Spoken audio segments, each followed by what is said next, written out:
আবার হচ্ছে যে অলীক স্বপ্ন তো অনেকে দেখে, নির্বাচন হোক তখন বোঝা যাবে কে জিতবে কে হারবে।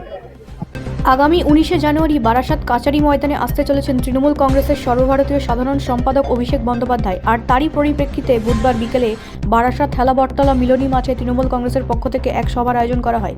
এই দিনের সভায় উপস্থিত ছিলেন রাজ্যের খাদ্যমন্ত্রী তথা মধ্যমগ্রামের বিধায়ক রথিন ঘোষ, বারাসাতের সাংসদ কাকলি ঘোষ দস্তিদার, বারাসাত পৌরসভার চেয়ারম্যান সুনীল মুখার্জি ও বারাসাত পৌরসভার বিভিন্ন পৌর প্রতিনিধিরা।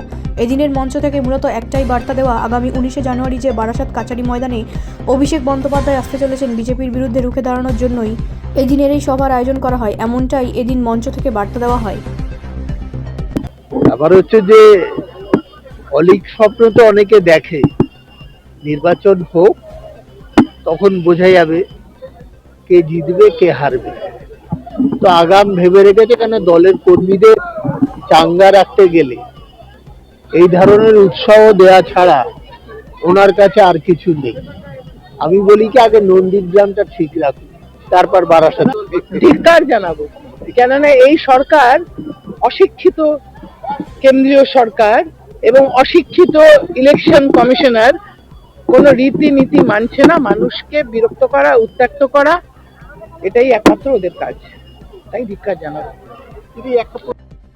ব্যুরো রিপোর্ট, রাষ্ট্রীয় প্রসার বাংলা।